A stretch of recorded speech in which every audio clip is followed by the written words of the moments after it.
Perintah Kaisar Naga. Bab 171 sampai dengan 180. Audiobook Novel Silat. Episode 18.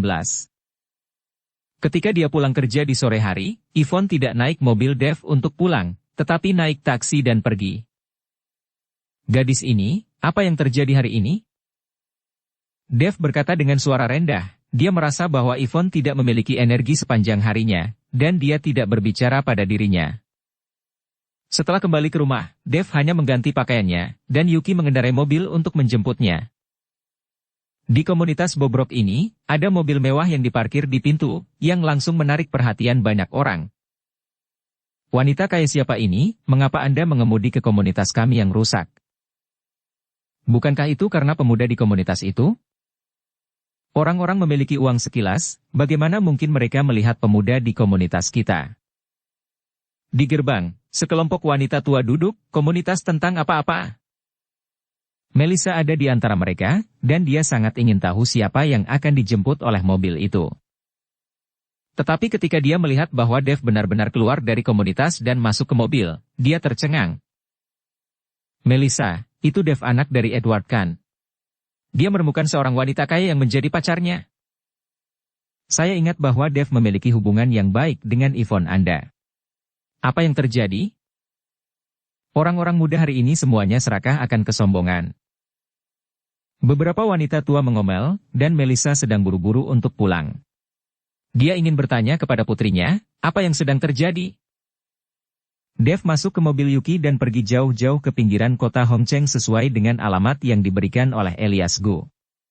Tidak ada pembangunan di sini, ada bungalow bertingkat rendah di mana-mana, dan tidak terlalu bagus. Setelah lebih dari 1 jam, Dev tiba di tempat itu, dan saat ini Elias Gu sudah menunggu. Dev melihat ke tempat ini dan tidak bisa mempercaya identitas Elias Gu, bahwa masih ada teman di tempat seperti itu. Tuan Chen. Melihat Dev tiba, Elias Gu menyambutnya dengan sangat sopan. Dan di samping Elias Gu, ada juga seorang lelaki tua dengan pelipis putih, tetapi aura dan pakaian lelaki tua ini sangat berbeda dari Elias Gu. Song tua, ini Tuan Chen yang saya katakan. Dia sangat ahli dalam pengobatan. Elias Gu berkata kepada lelaki tua di sampingnya. Ketika Song tua melihat Dev, dia melihat wajah, dan wajahnya penuh dengan ekspresi yang luar biasa. Dalam kesannya, orang yang sebagai pria baik oleh Elias Gu dan memiliki keterampilan medis yang sangat baik pasti seorang profesor tua, ahli tua, dan lain-lain, tetapi dia tidak akan pernah berpikir bahwa dia hanya seorang anak kecil. Song tua, Song tua. Elias Gu berteriak 2 kali lagi ke Song tua yang linglung. Oh, Song tua bereaksi, dan buru-buru mengambil alih oleh yang kering dan keriput, dan berkata kepada Dev. Halo, Tuan Chen. Dev berjabat tangan dengan Song tua, sedikit mengangguk, dan menyapa. Tuan Chen, istri Song tua ada di rumah, Anda bisa melihatnya. Elias Gu berkata, biarkan Song tua memimpin. Dan Elias Gu mengikuti Dev makhluk, dan pada saat yang sama menjelaskan hubungannya dengan Song tua. Ternyata Elias Gu teman kecil Song tua. Di masa lalu, ketika Elias Gu masih kecil, dia juga tinggal di bungalow bertingkat rendah ini. Sudah beberapa dekade. Kemudian, Elias Gu pergi ke sekolah dan berjalan keluar dari sini, dan perlahan memasuki dunia politik lagi, dan tidak banyak kontak dengan beberapa teman lama di masa lalu. Setelah Elias Gu pensiun, dia kembali ke Hongcheng dan berhubungan dengan mantan teman-temannya. Elias Gu pernah ingin membantu Song tua keluar dari sini dan membeli rumah di kota, tetapi Song tua enggan pergi dari sini. Permintaan dewa sudah berakhir. Keduanya sering minum teh dan bersama-bersama. Meskipun Song tua menjalani kehidupan yang lebih miskin, dia menjalani kehidupan yang memuaskan. Dia tidak pernah bertanya kepada Elias Gu, tetapi hanya beberapa hari yang lalu, Song tua menemukan Elias Gu dan ingin bertanya kepada Elias Gu. Tuhan untuk menemukan seorang dokter terkenal untuk mengobati istrinya. Elias Gu memiliki kontak jaringan yang luas dan wajah yang besar, sehingga tidak sulit untuk menemukan dokter dengan keterampilan medis yang sangat baik. Tetapi setelah Elias Gu mendengar tentang kondisi istri Song tua, dia langsung menduga bahwa istri Song tua tidak boleh sesederhana sakitnya. Jadi saya menemukan Dev. Segera, di bawah bimbingan Song Tua, Dev dan yang lainnya tiba di halaman kecil. Halamannya sangat kecil, dengan hanya 3 rumah bata dan ubin. Ada ayam dan bebek di sudut halaman. Ada bau yang tidak menyenangkan di udara. Begitu dia di halaman, Yuki sedikit mengernyit dan menutup mulut dan memasuki mulut. Yuki, yang jarang datang ke tempat seperti ini, tidak tahan dengan baunya, tetapi Dev tidak merasakan apa-apa. Berita, dia telah tinggal di pedesaan selama lebih dari 10 tahun. Bertahun-tahun kemudian, saya mengikuti ibu saya ke kota. Begitu Dev dan yang lainnya memasuki ruangan, mereka mendengar seorang wanita menangis di kamar sebelah kiri. Suara itu melengking, terutama menakutkan. Ah, aku akan membunuhmu, aku ibu suri sekarang, dan aku akan menghukummu sampai mati. Suara wanita itu menangis dan membujuk, yang membuat Yuki sangat pucat sehingga dia menggenggam erat lengan baju Dev dengan satu tangan. Dia menyesal datang bersamanya. Song Tua membuka pintu di sebelah kiri dan melihat seorang wanita tua berusia 60-an, sudah penuh dengan rambut putih dan wajah keriput, yang berteriak gila. Hanya ada satu tempat tidur di kamar itu, dan tidak ada yang lain, dan wanita tua itu mengunjungi tempat tidur segera setelah melihat seseorang masuk. Siapa kamu? Berani membobol istanaku, aku akan menangkapmu. Wanita tua itu meraung dengan mata terbelalak. Istri, aku mencari seseorang untuk datang menemui doktermu, jangan membujukmu lagi. Sang suami biasa menghibur istrinya. Tetapi siapa yang tahu bahwa wanita tua itu melangkah maju dan menggigit Song Tua dengan ganas, dan kemudian berlari ke sudut. Hei, melihat ini, Song Tua menghela nafas tanpa daya. Sudah berapa lama istrimu seperti ini? Apa dia sudah gila sepanjang waktu? Dev bertanya pada Song Tua. Sudah 7 atau 8 hari, tidak selalu seperti ini, kadang-kadang baik dan kadang-kadang buruk, tetapi sekarang waktu yang baik berkurang. Song Tua berkata dengan wajah sedih. Kudengar penatua Gu berkata bahwa kamu kembali setelah pergi ke kuburan, dan istrimu seperti ini? Dev terus bertanya. Song Tua mengangguk, iya, istri saya selalu mengatakan bahwa dia memiliki waktu beberapa hari yang lalu, jadi saya membawanya ke kuburan untuk melihatnya, tetapi yang tahu bahwa itu seperti ini di malam hari. Tuan Chen, putra Song Tua mengalami kecelakaan beberapa tahun yang lalu. Gu buru-buru menjelaskan kepada Dev. Dev memandang Song Tua dan istrinya, dan ada rasa iba di hatinya. Kehilangan anak usia tua adalah hal yang paling menyedihkan. Apakah sesuatu yang aneh terjadi setelah kamu pergi ke kuburan? Dev bertanya. Song Tua berpikir, lalu menghadapkan kepala, tidak, semuanya cukup normal, tidak ada yang terjadi. Tuan Chen, istri Song Tua menjadi hantu, penatua Gu bertanya dengan suara rendah. Aku akan melihatnya dulu. Setelah Dev selesai berbicara, dia mengeluarkan tas dengan deret jarum perak di dalamnya. Segera, Dev mengeluarkan jarum perak dan berjalan menuju wanita tua di sudut. Melihat ini, Song Tua buru-buru berdiri di depan Dev. Kamu harus berhati-hati, jangan sampai istriku menyerangmu, dia tidak mengenali siapapun sekarang. Jangan khawatir, tidak akan terjadi apa-apa. Dev tersenyum sedikit. Ketika Dev berada di depan wanita tua itu tiba-tiba melangkah menuju Dev dan hendak menggigit. Jarum perak di Dev menusuk leher wanita tua itu, dan wanita tua itu tangan, dan kemudian masalah di tempat tidur dengan bunyi gedebuk. Melihat ini, Song Tua terkejut dan mengejutkan istrinya dengan kuat. Melihat istri tidak bergerak, Song Tua menjadi terburu-buru dalam, dan segera berteriak pada Dev, apa yang kamu lakukan pada istriku? Apakah dia mati? Song Tua sangat marah, dan sepertinya dia akan melakukan sesuatu pada Dev. Melihat ini, Elias Gu buru-buru melangkah maju untuk menghentikan Song Tua. Song Tua, Tuan Chen merawat istrimu, apa yang kamu lakukan? Jangan khawatir, istrimu baru saja pingsan dan dia akan baik-baik saja. Setelah Dev selesai berbicara, dia duduk langsung di tempat tidur dan meletakkan satu tangan di nadi wanita tua itu, dan kemudian kekuatan spiritual murni ditransmisikan dari tubuh Dev ke tubuh wanita tua itu. Jika wanita tua itu adalah hantu, kekuatan spiritual Dev pasti akan dapat memaksa hantu itu keluar. Tetapi Tuhan, Tidak peduli bagaimana Dev meningkatkan transmisi kekuatan spiritual, wanita tua itu tidak bergerak dan tidak bereaksi sama sekali. Dev sedikit mengernyit, mungkinkah saya melakukan kesalahan? Pada awalnya, Dev juga berpikir bahwa wanita tua itu adalah hantu, dan dia hanya perlu memaksa hantu itu keluar, dan kemudian menyerap dan memperbaikinya sendiri, tetapi sekarang wanita tua itu bukan hantu. Tuan Chen? Elias Gu melihat bahwa tidak ada gerakan untuk waktu yang lama, dan ekspresi Dev sedikit salah, jadi dia memanggil dengan lembut. Pada saat ini, Yuki juga dengan berani berdiri di belakang Dev. Meskipun dia takut, dia masih penasaran untuk melihat seperti apa hantu itu. Tetapi untuk waktu yang lama, tidak ada gerakan sama sekali, dan suasana di semua ruangan menjadi sedikit. Dev secara perlahan menarik tangannya, dan ada noda keringat samar di dahinya. Dia hanya menggunakan terlalu banyak kekuatan spiritual, membuatnya merasa sedikit lelah. Dia tidak histeris, aku memeriksa yang lain.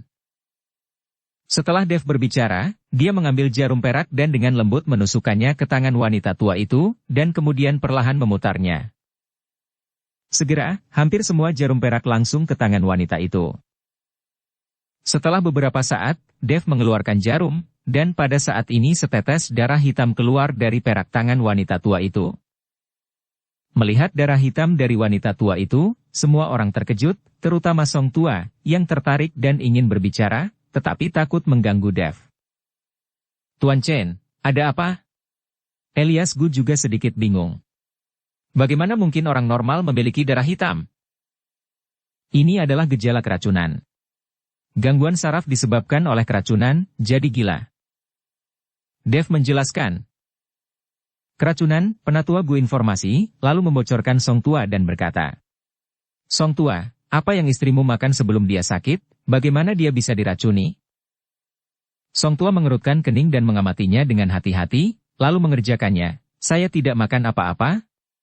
Ketika saya kembali dari kuburan, saya hanya makan makanan sederhana dan saya juga makan. Mengapa saya tidak? Kali ini, Elias Gu tidak tahu bagaimana menjelaskannya, jadi dia hanya bisa membocorkan Dev. Ingat, setelah istrimu pergi ke kuburan, apakah dia makan atau minum air, buah-buahan pembohong dan rumput, atau dia menyentuh sesuatu? Dev bertanya pada Song Tua dengan sungguh-sungguh. Tidak ada yang menyentuh. Hanya saja ketika Song Tua menjawab, matanya mengelak, dan dia tidak berani mengungkapkan langsung ke arah Dev. Melihat Song Tua seperti itu, Dev tahu bahwa dia pasti berbohong. Karena pihak lain tidak mau mengatakan yang sebenarnya, bahkan jika Dev mengasihani mereka, tidak ada cara untuk menyembuhkan mereka. Karena itu masalahnya, kamu harus mengundang tabib yang lain, aku tidak bisa melihat penyakit ini. Dev mengemasi jarum perak dan bersiap untuk pergi. Kali ini, Song Tua sedikit panik, dan Elias Gu juga bahwa Song Tua sepertinya menyembunyikan sesuatu, jadi dia meraung pada Song Tua, Song Tua, saya meminta Tuan Chen untuk merawat istri Anda, tetapi Anda masih tidak jujur, apakah kamu berencana untuk membiarkan istrimu mati? Song Tua tampak malu, memandang istrinya di tempat tidur, dan akhirnya menggertakkan giginya, kami memang melihat sesuatu di kuburan, dan kemudian istriku mengambilnya dan membawanya ke rumah. Apa? Elias Gu dan Dev bertanya serempak.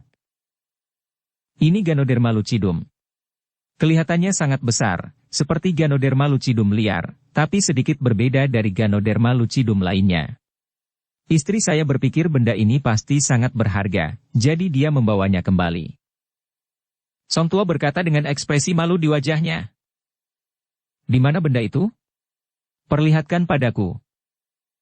Dev berkata. Taris Lena ke atas. Song Tua mengangguk, berjalan keluar dari ruangan, dan segera datang dengan botol besar di tangan.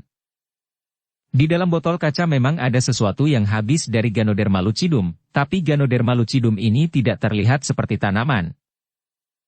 Ganoderma macam apa ini? Ini jelas tumpukan daging busuk. Setelah Yuki melihat isi botol kaca, dia hampir memuntahkannya. Ini bukan daging busuk, ini memang tanaman, tumbuh di tanah, tapi sepertinya produk daging. Dengan mengatakan itu, Song Tua membuka botol kaca dan mengeluarkan benda itu. Song Tua, hati-hati dengan racunnya.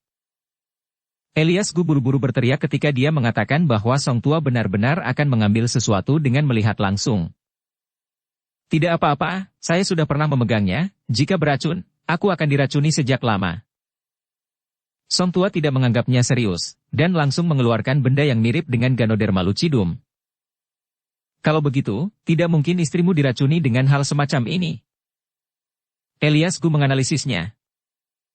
Karena Song Tua tidak ada teracuni dengan itu, istrinya akan diracuni jika dia tidak bisa menyentuhnya. Tidak apa-apa untuk menyentuhnya, tetapi menggigitnya akan teracuni. Dev berkata, mengambil sesuatu yang mirip dengan Ganoderma lucidum di tangan Lao Song, membaliknya dengan lembut, dan melihat bahwa di bagian bawah, ada celah kecil pada benda itu, jelas itu digigit oleh seseorang. Ketika Song Tua melihat celahnya, dia langsung terkejut, sudah lama saya katakan padanya bahwa benda yang tidak diketahui ini tidak dapat dimakan dengan mudah, tetapi saya tidak pernah berpikir bahwa dia akan diam-diam menggigitnya. Song Tua menyesalinya dan terus memukuli dirinya sendiri. Song Tua, jangan salahkan dirimu, Tuan Chen akan punya solusi. Elias Gu menghentikan Song Tua, lalu berbalik ke arah Dev dan berkata, Tuan Chen, benda apa ini? Ini tidak terlihat seperti Ganoderma lucidum. Dev tangan dan mengambil benda seperti lingsi di tangan Song Tua dan meremasnya dengan lembut. Benda yang mirip lingsi itu tampak bergerak sedikit, seolah-olah dia merasakan sesuatu. Ini disebut Wutou Rousi, juga dikenal sebagai Rolingsi. Setiap tempat di mana Feng Shui kuat dan kekeruhannya tidak akan seimbang untuk menumbuhkan hal semacam ini. Meskipun demikian, ini juga tumbuhan, ia memiliki mata seperti binatang dan dapat segalanya di dunia luar. Ganoderma lucidum daging ini disebut Tai Sui di satu mata, dan mata hijau di kedua. Selama tumbuh memiliki semua panca indera, itu akan menjadi Ganoderma daging aconitum. Hal semacam ini sangat langka. Dimakan oleh hewan lain, sangat sedikit yang bisa tumbuh menjadi bentuk. Benda ini sangat indah, dan semuanya menggunakan bangkai tanah sebagai nutrisi, sehingga memiliki peluang tinggi untuk tumbuh di kecelakaan. Tidak beruntung, saya hanya mengambil kecil, jika tidak, bahkan jika Daluo Immortal turun ke dunia, itu tidak bisa menyelamatkannya. Jangan lihat benda ini. Ini langka dan tidak memiliki nilai obat, jika kamu merendamnya dalam anggur obat, aku takut kamu akan mati. Dev menjelaskan dengan hati-hati. Setelah mendengarkan kata-kata Dev, Lao Song bergidik dalam ketidakberuntungan, karena istrinya sakit, dia tidak punya waktu untuk membuat anggur obat, kalau tidak dia akan mati. Tuan Chen, apakah itu berarti istri Song Tua bisa diobati? Elias Gu bertanya dengan suara rendah. Tunggu aku. Dev mengangguk, mengembalikan Ganoderma daging ke Lao Song, lalu mengeluarkan jarum perak, dan mulai mengikatnya dengan cepat pada istri Song Tua. Setelah beberapa saat, istri Song Tua terbangun, dan kemudian seteguk darah hitam keluar dari mulutnya. Dev menarik, mengambil kembali faktor jarum perak, dan memasukkannya kembali ke dalam tas kain. Oke, istirahat saja selama beberapa hari dan istrimu akan baik-baik saja. Dev berkata kepada Song Tua. Istri. Song Tua buru-buru berteriak kepada istrinya. Wanita tua itu perlahan membuka mata, dan setelah melihat beberapa orang di ruangan itu, dia berkata dengan ekspresi bingung. Song Tua, mengapa begitu ada orang di sini? Oh, tidak apa-apa, mereka di sini untuk melihatmu. Kamu baik-baik saja sekarang, istirahatlah. Melihat istrinya benar-benar baik-baik saja, Song Tua berkata dengan gembira. Dev dan yang lainnya berjalan keluar dari ruangan dan menuju halaman. Setelah Song Tua keluar, dia ayak langsung ke Dev. Dev dan menunggu, dan dia buru-buru mengangkat satu tangan untuk menahan Song Tua, tanpa membiarkannya ayak. Dermawan, terima kasih atas bantuan Anda, keluarga kami tidak punya apa-apa, dan kami tidak tahu bagaimana membalas dermawan. Song Tua terus mengikuti Dev untuk berterima kasih kepada kalian. Song Tua sekarang sangat berterima kasih kepada Dev. Song Tua, Tuan Chen tidak di sini untuk uang, jadi Anda tidak perlu khawatir. Elias Gu membujuk Song Tua. Jika itu karena uang, Dev tidak akan datang. Ya, mereka tidak kekurangan uang sama sekali. Song Tua mengangguk lagi dan lagi pula, dia melihat Yuki dan Dev datang dengan mobil mewah, bagaimana mungkin mereka kekurangan uang? Saya akan menangkap beberapa ayam dan bebek untuk Tuan Chen dan kembali untuk merebusnya. Mereka semua dibesarkan oleh saya dan saya memberi mereka makan, kata Song Tua, dan dia akan menangkap beberapa ayam dan bebek untuk Dev. Dev buru-buru berhenti dan berkata, Paman Song, jangan sopan. Jika kamu benar-benar ingin berterima kasih kepada kamu, memberiku Ganoderma lucidum, aku bisa membayarnya. Song Tua memulai dan melakukan pengungkapan. Dev bingung. Tuan Chen, menjawab, Anda mengatakan bahwa ini tidak memiliki nilai obat, dan apakah itu buruk? Apa yang Anda ingin hal ini? Benda ini jelas tidak berguna di tangan orang biasa, tapi aku membutuhkannya untuk aku berlatih. Dev hanya bisa menggunakan hal semacam ini dalam latihannya. Jika dia dapat menyerap esensi Ganoderma lucidum, Dev percaya bahwa kekuatannya pasti akan meningkat pesat. Karena untuk Tuan Chen itu akan berguna, saya akan memberikannya secara langsung. Benda itu akan dibuang di tangan saya. Saya tidak berani membiarkannya di rumah. Tanpa ragu-ragu, Song Tua memberikan Dev Ganoderma lucidum di tangan. Dev ingin memberikan uang kepada Song Tua, tetapi Song Tua menolak, dan tidak ada uang sama sekali. Setelah meninggalkan keluarga Song Tua, Yuki sedikit kecewa. Saya pikir saya bisa melihat beberapa hal baru, tetapi tidak ada apa-apa. Melihat ekspresi kecewa Yuki, Dev tersenyum ringan. Ada begitu banyak hantu, tetapi jika Anda memiliki kesempatan untuk melihatnya, jangan pingsan karena ketakutan. Dengan kamu melindungiku, aku tidak akan pingsan. Yuki tersenyum pada Dev. Setelah mengirim Dev pulang, Yuki langsung pergi, dan tepat setelah Dev naik ke atas, di belakang pohon besar di komunitas halaman, Yvonne perlahan menunjukkan sosoknya, mengungkapkan punggung Dev, dengan perasaan campur aduk. Dia diam-diam menunggu Dev di sini untuk waktu yang lama. Dia ingin melihat siapa wanita ini, tetapi karena terlalu gelap, Yuki tidak turun dari mobil, dan Yvonne masih tidak bisa mendapatkan keinginannya. Putriku, pulanglah. Jika Dev benar-benar memilih gadis kaya, itu juga pilihan dia. Melissa dengan lembut siap bahu Yvonne dan berkata, Ya. Yvonne mengangguk, matanya sudah basah. Setelah Dev pulang, istirahatlah lebih awal. Sabtu, dia kebetulan pergi ke Villa Bukit Indah, di mana energi spiritualnya relatif penuh, dan tidak ada yang mengganggunya. Dia baru menyerap esensi daging Ganoderma lucidum ini. Pada saat yang sama, di kantor General Manager La Bodega Grill, Navarro sedang duduk berhadap-hadapan dengan Hercules dengan lengannya yang terluka di punggungnya. Tuan Navarro, Anda meminta seseorang untuk menghubungi saya. Ada apa? Hercules menuangkan secangkir teh untuk Navarro sendiri dan berkata, Bagaimanapun, keluarga Xiao juga merupakan keluarga kaya di Hongcheng. Meskipun geng naga api tidak takut pada keluarga Xiao, bagaimanapun, keluarga kaya ini adalah dewa kekayaan. Hercules tahu bahwa Navarro datang hari ini untuk mengirim uang. Kakak Hercules, saya selalu mendengar bahwa kakak Hercules sangat kuat.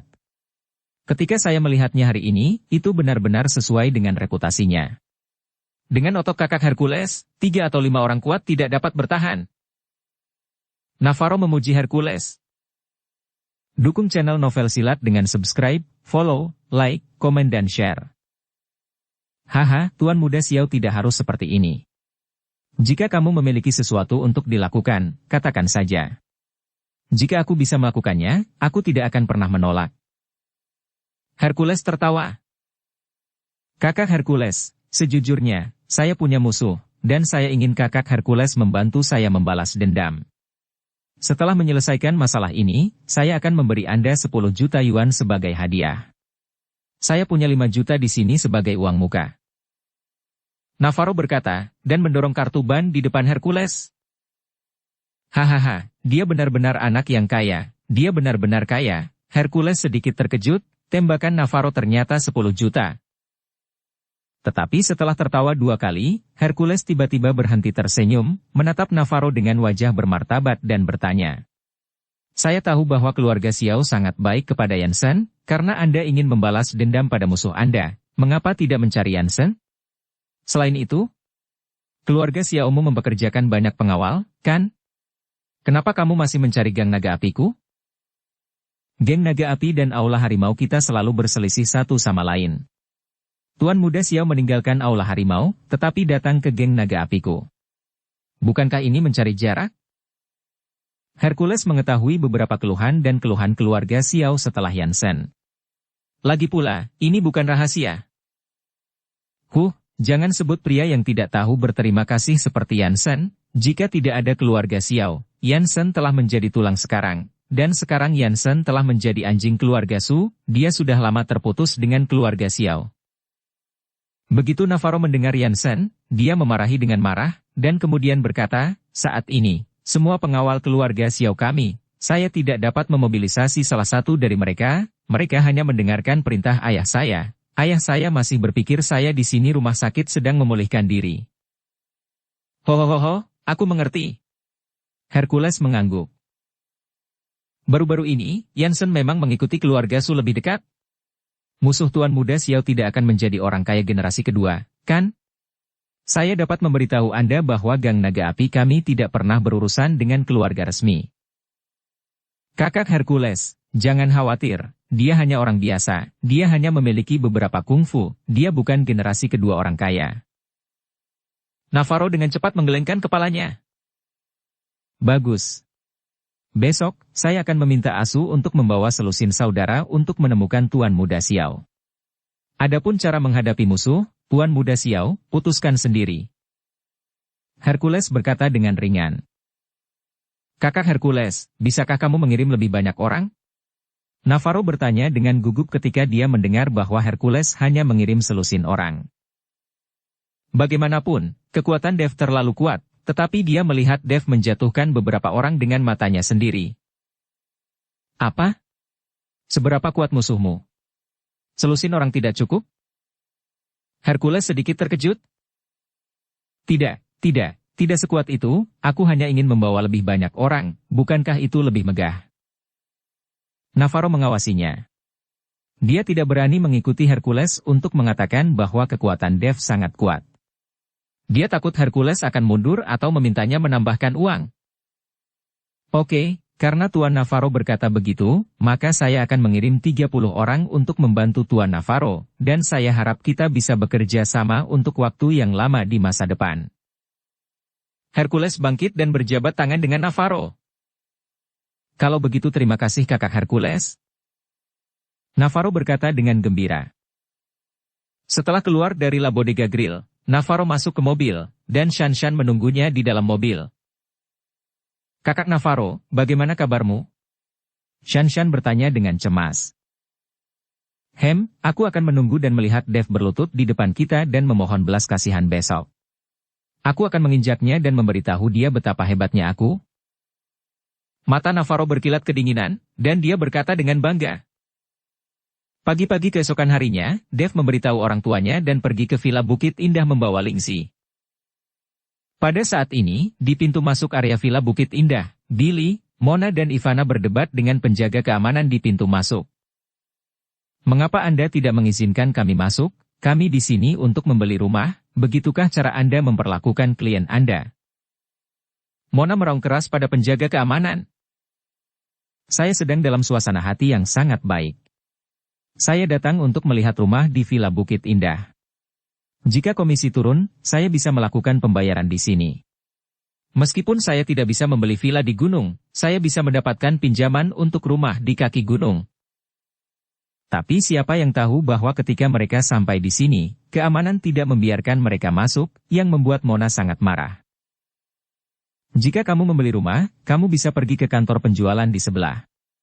Kamu tidak bisa masuk sampai kamu menjadi pemiliknya. Penjaga keamanan berkata kepada Mona dengan acuh tak acuh. Bagaimana kita bisa membelinya jika kita tidak masuk untuk melihat tipe rumahnya? Mona masih berdebat. Kalau mau lihat rumahnya bisa dibawa sama penjualnya, gak boleh masuk sendiri, ini aturan kita. Keamanan masih memblokir pintu untuk mencegah mereka masuk. Mona, lupakan saja. Ayo pergi ke kantor penjualan dulu, lalu biarkan salesman membawa kita masuk. Billy menarik Mona dan berkata. Meskipun Billy juga marah, dia tidak berani membuat masalah. Ini adalah Villa Bukit Indah, komunitas terbaik di seluruh Hongcheng. Orang-orang yang tinggal di sini adalah orang-orang besar. Dia adalah manajer departemen kecil, beraninya dia membuat masalah di sini. Melihat ini, Mona hanya bisa memelototi penjaga keamanan dan berkata, "Tunggu, ketika saya menjadi pemiliknya, biarkan manajer properti memecat Anda terlebih dahulu." Mereka bertiga pergi ke kantor penjualan, dan penjaga keamanan mencibir. "Apa, kamu benar-benar menganggap dirimu sebagai orang besar?" Tidak lama setelah Billy dan yang lainnya meninggalkan pintu, Dave melaju dengan Civic bekasnya. Setelah satpam melihat mobil Dave dari kejauhan, dia langsung melambaikan tangannya untuk memberi isyarat agar Dave berhenti. Penjaga keamanan ini telah bekerja di Villa Bukit Indah untuk sementara waktu, dan mereka belum pernah bertemu pemilik yang tinggal di sini, dan beberapa mengendarai mobil Civic. Dave menghentikan mobil, dan seorang penjaga keamanan berlari dengan cepat, ingin bertanya apa yang dilakukan Dave. Tetapi ketika Dave menurunkan jendela mobil, penjaga keamanan tercengang ketika melihat Dave. Butuh beberapa saat untuk bereaksi, ternyata Tuan Chen, saya benar-benar minta maaf. Dave telah tinggal di villa di puncak gunung beberapa waktu lalu. Anda harus tahu bahwa villa adalah yang paling mahal di seluruh Villa Bukit Indah, jadi penjaga keamanan ini tahu Dave. Tidak masalah. Dave tersenyum ringan. Segera, penjaga keamanan melambaikan tangannya, cepat dan buka pintunya, ini Tuan Chen. Ketika penjaga keamanan di pintu mendengar bahwa itu adalah Dave, dia buru-buru membuka pintu. Ketika Dave lewat, penjaga keamanan buru-buru memberi hormat. Tetapi tepat ketika mobil Dave hendak memasuki pintu, tiba-tiba Maserati merah bergegas di depan Dave, mencoba melampaui Dave dan memasuki komunitas. Dave gagal mengerem dan langsung mengenai bagian belakang Maserati, yang membuat beberapa satpam sedikit tercengang. Tak satu pun dari mereka berpikir bahwa sebuah mobil akan tiba-tiba melaju dan kecelakaan mobil terjadi. Ini di gerbang komunitas. Ketika hal seperti itu terjadi, penjaga keamanan ini bertanggung jawab, jadi penjaga keamanan ini menatap Maserati merah dengan marah. Bagaimana caramu mengemudi? Mobil Civic yang rusak berani menabrak mobilku? Tahukah kamu berapa harga mobilku? Seorang wanita yang mengenakan kacamata hitam dan topi jerami modis di kepalanya keluar dari mobil, menyaksikan mobil kesayangannya tertabrak, dan langsung mengutuk Dave. Awalnya, Dave ingin menyelesaikan masalah ini dengan tenang. Itu adalah kesalahan pihak lain. Dia bahkan menyalip mobil di tempat seperti gerbang masyarakat. Sudah jelas kamu datang di depanmu tiba-tiba, mengapa kamu menyalahkanku karena menabrak mobilmu? Dave menanyai wanita itu. Apa? Kamu dengan Civic rusakmu, apa kamu lakukan di gerbang pintu? Bisakah kamu datang ke tempat ini? Wanita itu memandang Dave dengan jijik, dan kemudian berteriak pada beberapa penjaga keamanan. Bagaimana Anda semua berjaga-jaga? Bisakah mobil seperti itu dimasukkan ke dalam komunitas? Itu terlalu memalukan bagi komunitas kami, dan juga mencoreng wajah kami sebagai pemilik. Beberapa penjaga keamanan memandang wanita arogan itu dan tidak berani berbicara. Bagaimanapun, mereka adalah penjaga keamanan dan tidak bisa memprovokasi wanita di depan mereka. Dave melihat penampilan arogan wanita itu dan ingin menamparnya 2 kali, tetapi dia berpikir bahwa dia harus bergegas untuk berkultivasi dan tidak mau membuang waktu, jadi dia berkata kepada wanita itu, katakan padaku berapa biayanya, aku tidak punya waktu untuk berbicara denganmu di sini. Melihat Dave masih sedikit tidak sabar, wanita itu segera mengangkat suaranya dan berkata, apakah Anda tahu berapa harga mobil saya? Ini lebih dari 2 juta yuan. Jika Anda merusak ini, ada lebih dari 10 atau 200 ribu yuan yang tidak bisa diperbaiki sama sekali. Itu tidak cukup untuk membayar saya untuk mobil.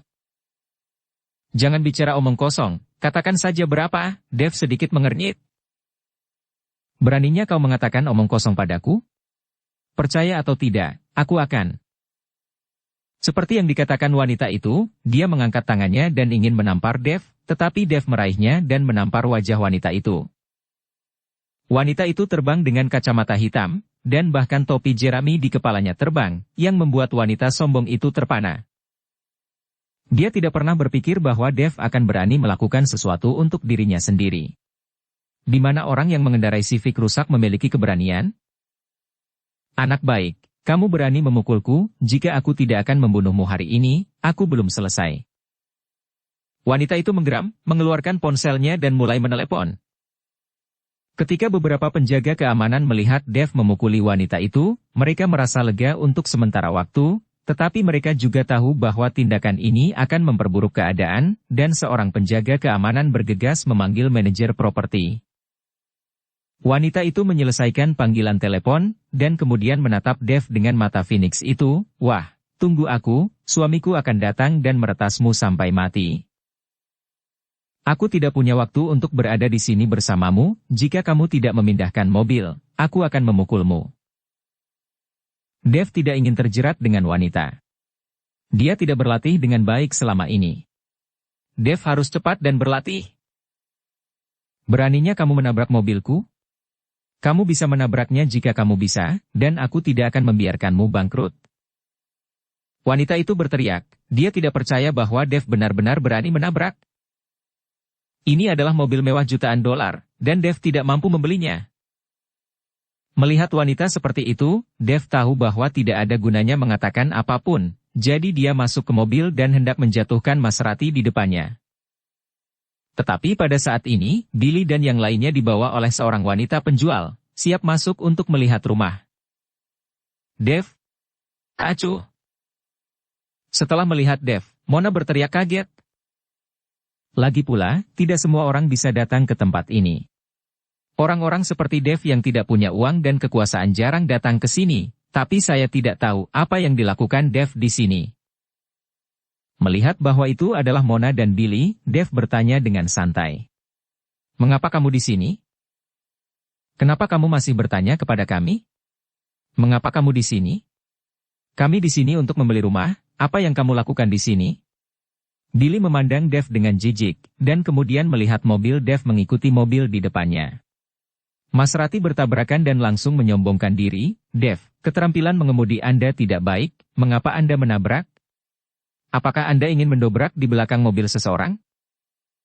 Pada saat ini, Ivana juga menemukan bahwa mobil Dev telah bertabrakan dengan mobil orang lain, dan itu adalah Maserati, dan tiba-tiba berseru, Dev, Anda telah memenangkan lotre, mobil jenis apa yang tidak dapat ditabrak? Anda benar-benar menabrak Maserati, mobil ini harganya jutaan, dan asuransi mobil Anda tidak akan membayarnya.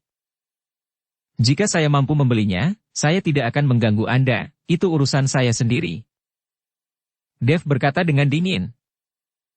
Dev, saya dapat memberitahu Anda bahwa tidak mungkin bagi perusahaan untuk membayar Anda upah lebih awal.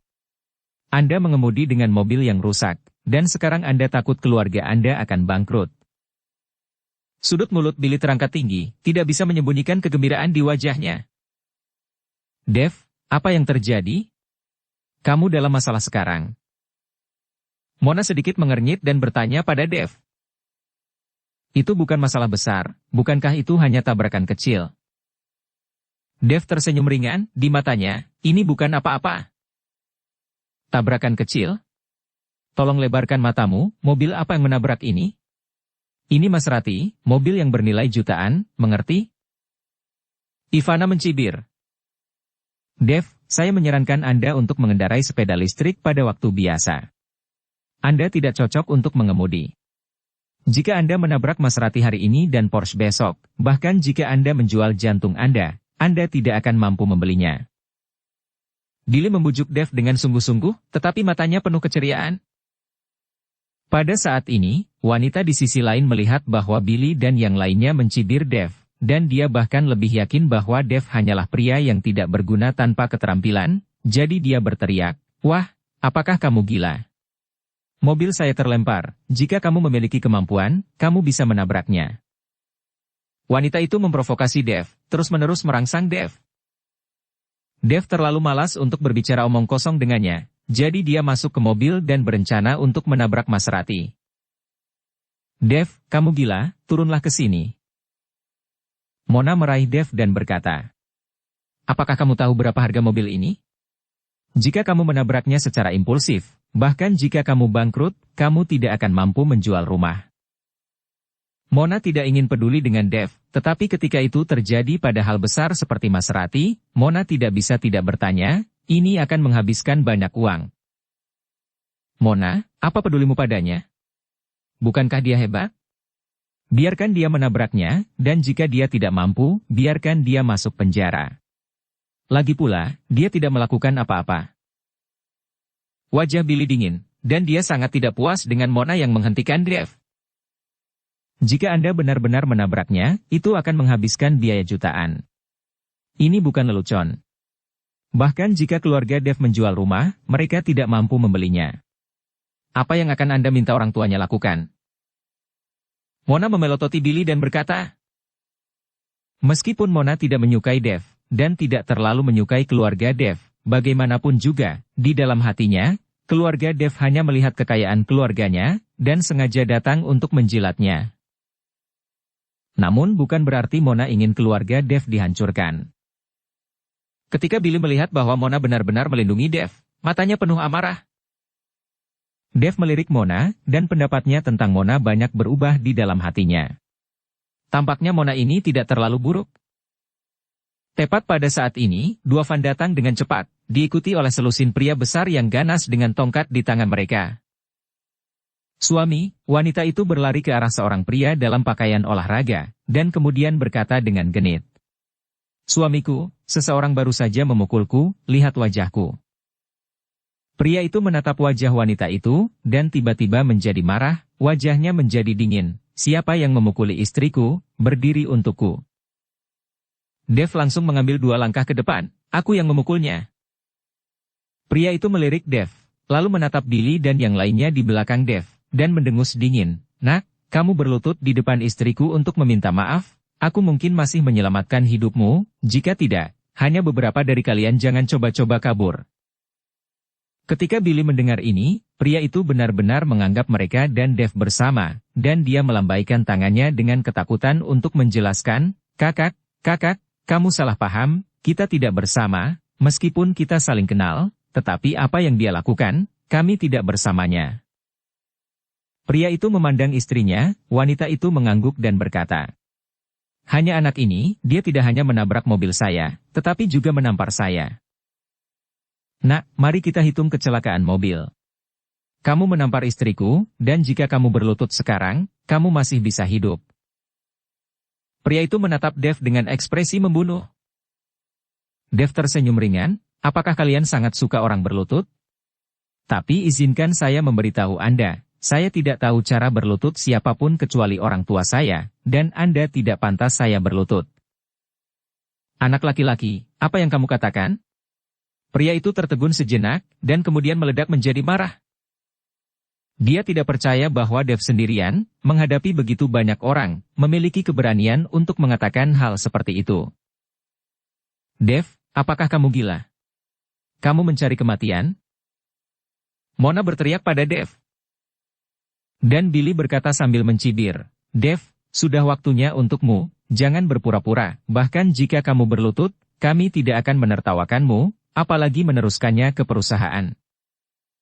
Itu benar, kami tidak akan mengatakannya, berlutut saja, atau kamu akan dipukuli sebentar lagi, dan kamu masih harus berlutut.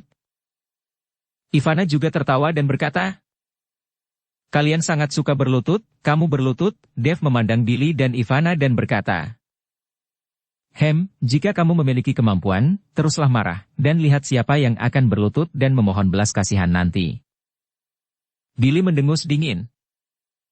Melihat bahwa Dev sangat kuat, pria itu tidak berlutut sama sekali, dan berkata dengan wajah dingin, Nak, kamu memiliki tulang punggung, tetapi ketika kamu bertemu denganku hari ini, tidak peduli seberapa keras kamu, aku akan membuatmu lembut.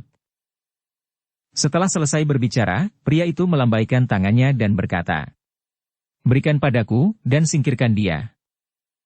Segera, lebih dari selusin orang bergegas menuju Dev. Ketika Billy dan yang lainnya melihat ini, mereka sangat ketakutan sehingga mereka buru-buru bersembunyi jauh. Meskipun Mona cemas, dia tidak punya cara untuk menghadapinya saat ini. Berhenti. Dengan teriakan marah, saya melihat seorang manajer properti dengan setelan jas bergegas dengan beberapa penjaga keamanan. Manajer Zeng, apa maksudmu? Kenapa kamu ingin menghentikanku? Ketika pria itu melihat manajer properti, dia bertanya dengan ekspresi tidak senang. Kakak, beri aku aja. Mari kita lupakan urusan hari ini, jika ada kerugian, aku yang akan mengurusnya. Manajer properti berkata kepada pria itu dengan senyum di wajahnya. Sepertinya dua orang saling mengenal. Bagaimanapun, satu adalah pemilik dan yang lainnya adalah manajer properti. Tidak heran mereka saling mengenal. Manajer Zeng, apakah Anda minum obat yang salah hari ini, atau apakah anak ini saudara Anda? Bagaimana Anda bisa memohon untuknya? Pria itu bertanya dengan bingung. Setelah manajer Zeng memandang Dev, dia perlahan-lahan mencondongkan tubuh ke telinga pria itu dan berkata, Saudara Dong, Anda tidak tahu, Tuan Chen ini tinggal di sebuah villa di puncak gunung, dan dia telah tinggal di sana selama beberapa waktu. Ketika pria itu mendengarnya, dia tercengang, bukankah itu villa keluarga Su? Itu benar, karena dia bisa tinggal, dia pasti ada hubungannya dengan keluarga Su. Manajer Zeng mengangguk. Pria itu melirik Dev, matanya penuh kegelisahan, saya tidak percaya bahwa anak ini ada hubungannya dengan keluarga Su, sama seperti dia, saya khawatir dia tidak bisa bertarung dengan keluarga Su. Keluarga saya ada hubungannya dengan itu, manajer Zeng, jangan bohongi saya, ini tidak bisa memberi Anda wajah hari ini. Pria itu sama sekali tidak percaya. Bagaimana mungkin Dev berhubungan dengan keluarga orang terkaya Su dalam pakaiannya dan mobil Civic? Bersambung ke episode 19. Dukung kami dengan subscribe, follow, like, komen dan share. Terima kasih.